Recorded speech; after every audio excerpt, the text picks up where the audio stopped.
Yang anak pertama mana nih? Sini merapat guys. Hari ini gue bakal bawain kisah perjalanan dan keluh kesah sebagai anak pertama yang gak ada habisnya nih. Kenalin dulu dong, gue Roni, anak pertama dari 4 bersaudara. Asal dari Bogor dan usia gue sekarang... Nggak usah disebut lah ya, masih muda lah pokoknya. Jadi cerita ini bakal kita mulai di tahun 2013 awal, dimana usia gue saat itu masih 17 tahunan. FYI, adik gue ada 3. Yang pertama usianya nggak beda jauh sama gue. Kita cuma beda 2 tahun. Sebut aja namanya Edo. Adik gue yang kedua ini perempuan. Kita beda 6 tahun. Dan yang terakhir laki-laki. Kalau sama gue beda usianya 10 tahun. Sebut aja namanya Gio. Kita berasal dari keluarga yang biasa aja. Semuanya serba cukup. Alias dicukup-cukupin aja semua yang ada. Bokap gue sehari-harinya buka usaha bakso gerobak yang suka mangkal di perempatan atau kadang juga jalan keliling komplek. Bakso bokap gue ini lumayan dikenal enak sama orang-orang sekitar. Dan pelayanannya yang oke. Sayang aja beliau belum punya kesempatan untuk bisa buka kios sendiri. Yang mana nantinya ini akan jadi salah satu cita-cita kecil gue sepanjang gue tumbuh dewasa. Terus, ibu gue cuma ibu rumah tangga biasa yang kadang bantu bokap gue secara ekonomi dengan nitip jualan gorengan atau kue-kuean ke warung tetangga. Emang sih hasilnya nggak seberapa, tapi hasil receh itu lumayan buat uang saku adik-adik gue sekolah. Gue sendiri, sepanjang sekolah SMA, gue selalu bawa dagangan ke sekolah. Biasanya jajanan pagi kayak risol, nasi kuning gocengan, dan yang lainnya deh. Setiap pagi gue selalu bangun sebelum subuh buat bantuin nyokap, nyiapin dagangan dia, dan dagangan gue sendiri sebelum berangkat sekolah. Dari kecil, gue dibiasain buat selalu bantu urusan di rumah. Kayak jagain adik gue, bantu nyokap beberes rumah, bantu bokap benerin peralatan rumah tangga kalau ada yang perlu dibenerin. Apapun itu, pasti gue selalu terlibat. Nih, kalau buat nulis CV, pengalaman kerja gue udah banyak bener dah. Bejir! Tapi by the way, secara akademik, gue biasa aja. Malah bisa dibilang adik gue lebih pinter sekolahnya ketimbang gue. Sekali-kalinya pernah juara kelas juga cuma pas SMP dulu. Pas di SMA, nilai gue lewatin KKM aja udah syukur. Sampai suatu hari, bapak meninggal karena serangan jantung. Kejadian itu udah kayak petir yang nyamber ke rumah kita. Nyokap gue nangis bukan main, bahkan sampai lupa sama anak-anaknya. Lagi-lagi gue sebagai anak pertama yang harus turun tangan. Di tengah kesedihan gue yang baru kehilangan bokap, gue juga mesti ngumpulin adik-adik gue dan nenangin mereka. Bilang kalau bokap orang baik, makanya dipanggil lebih cepet sama Tuhan. Belum kelar gue bersedih, gue masih harus ngurus administrasi kematian, lapor ke RT setempat, dan mulai cari lahan buat ngubur bapak gue. Kalau lo pikir gue nggak ngangong, salah besar sih. Gue ngangong parah. Gue pusing banget di awal-awal kejadian. Tapi beruntungnya, Pak Ahmad tetangga gue sigap banget buat bantu gue ngurusin itu. Dia ngasih tahu apa aja yang perlu gue lakuin. Hari itu, gue nggak tahu dapet tenaga dari mana sampai gue bisa ngelewatin semuanya. Nyokap masih syok. Dia sempat susah makan seminggu pertama. Banyak bengong, kadang nangis diem-diem di kamar sambil ngeliatin foto bokap gue. Dampaknya, adik gue jadi nggak keurus. Makan nggak ada yang nyiapin. Bahkan baju mereka juga nggak ada yang ngurusin. Ini kalau gue bisa resign jadi anak pertama, udah resign gue dari kapan tahu. Bejir lah. Demi Tuhan! Capek banget gue aslinya mah. Tapi kan kata bokap laki-laki sejati gak boleh gampang nyerah dan gak boleh nangis. Ini akal-akalan siapa sih? Laki-laki gak boleh nangis? Kan jadi repot gue. Gimana coba mau ngeluh? Oke, sorry guys. Intinya dari kejadian itu mental gue kena banget cuy. Diem-diem tiap hari pas lagi mandi gue nangis. Mikirin gimana caranya supaya bisa menyambung hidup. Karena mau gak mau sekarang gue satu-satunya kepala keluarga yang bisa diandalkan. Karena gue capek dan butuh tempat buat numpahin emosi, akhirnya gue mulai nulis jurnal harian. Semua kecapean gue tulis di situ. Ternyata buat gue nulis lumayan ngebantu ngeluarin penat. Kadang gue nulis cerpen atau nulis puisi dan kirim ke media gitu biar dapet bayaran 100-200. Lumayan buat uang saku dan biaya makan sehari-hari. Sebulan setelah kepergian bokap, akhirnya nyokap gue pelan-pelan mulai bangkit. Beliau mulai ngelanjutin usaha bokap, yaitu jualan bakso. Kebetulan nyokap udah dari dulu nemenin bokap jualan. Jadi beliau udah tahu racikan rahasianya biar rasanya tetap sedep. Nyokap mau kagak mau pakai uang santunan melayat buat modal usaha sewa kios kecil dekat rumah buat jualan bakso.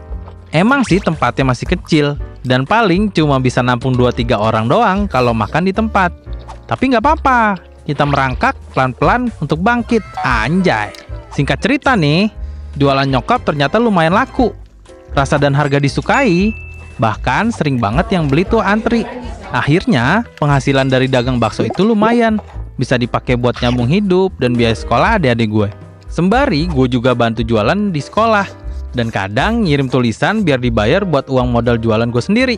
Waktu berlalu, gue selesai SMA dan alhamdulillah sekali, gue dapet beasiswa semacam bidik misi untuk lanjut kuliah. Nyokap gue support banget. Dia bahkan semakin bulat tekadnya buat lebih giat lagi jualannya karena mau lihat anaknya jadi sarjana. Bah, mau nangis gue. Terharu banget lah pokoknya gue. Setelah tahu nyokap gue semangat banget, gue juga nggak mau kalah lah effortnya. Gue nggak mau nyusahin nyokap gue. Akhirnya gue coba nyari kerjaan sampingan biar bisa menuhin kebutuhan gue selama kuliah. Selagi nyari sampingan itu, gue setiap pagi selalu nitip dagangan ke ibu kantin. Dan gue ambil hasilnya setelah pulang kuliah. Semua ajakan main hampir selalu gue tolak. Karena balik kuliah gue langsung bantu nyokap buat jualan. Emang sih, godaannya banyak banget. Apalagi di umur segitu lagi pengen-pengennya nongkrong. Tapi bagusnya, gue punya temen-temen yang support banget. Kadang mereka nongkrong dan ngajakin orang-orang lain buat main ke kios bakso jualan nyokap gue. Atau sekedar beli borongan buat bekal mereka nongkrong. Emang sih nggak semua temen bisa support kayak gitu. Kadang ada beberapa yang malah ngecengin gue karena susah banget diajak nongkrong. Katanya, kupu-kupu banget sih lo jadi anak. Atau kayak, udah biarin nyokap lo aja yang jualan. Kan lo masih jadi anak, masih hak lo lah dibiayain sama dia. Nih bocah bacotnya ya. Yang begini nih, demen banget gue ajak ribut. Orang kayak gitu emang mestinya kita hajar aja, guys. Jangan. Ya udah, skip.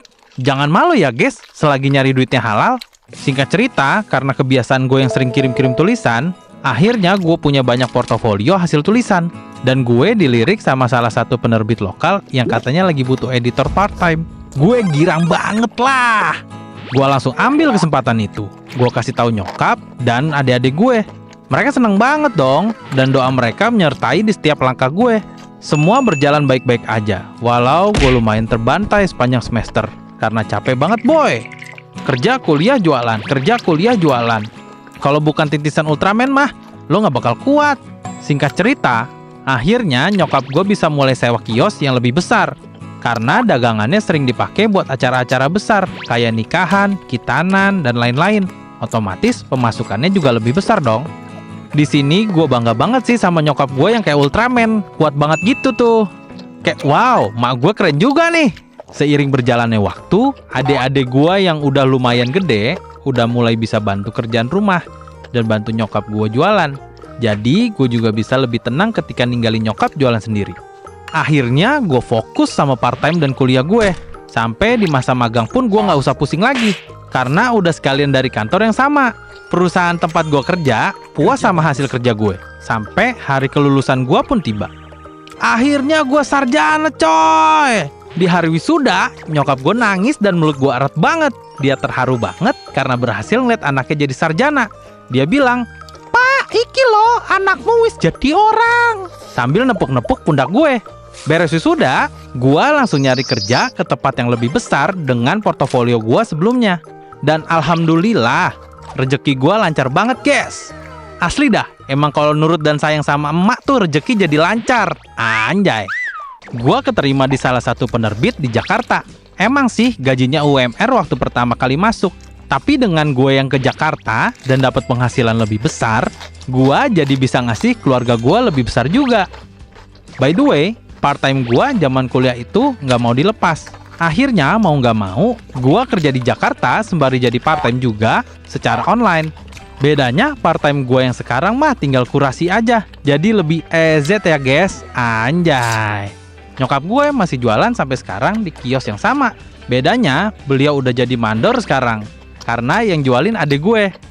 Intinya dari kisah gue ini adalah emang kadang perjalanan kehilangan itu sakitnya luar biasa. Tapi bukan berarti kita bisa berlarut-larut terlalu lama di kesedihan itu. Gua belajar dari nyokap gua buat bisa selalu kuat dan menjadi contoh yang baik buat adik-adik gua. Walaupun kadang kalau lagi mumet tuh rasanya kayak pengen jungkir balikin dunia. Tapi percaya aja kayak tagline Gojek, pasti ada jalan. Dah, buat teman-teman yang lagi berjuang, semangat terus. Pantang mundur selagi ada yang masih bisa disyukuri. Kita syukuri aja terus, pelan-pelan pasti bisa mencapai hidup yang lebih baik kok. Segitu aja cerita gua hari ini. Sehat selalu guys, semoga harinya Senin terus. Bye!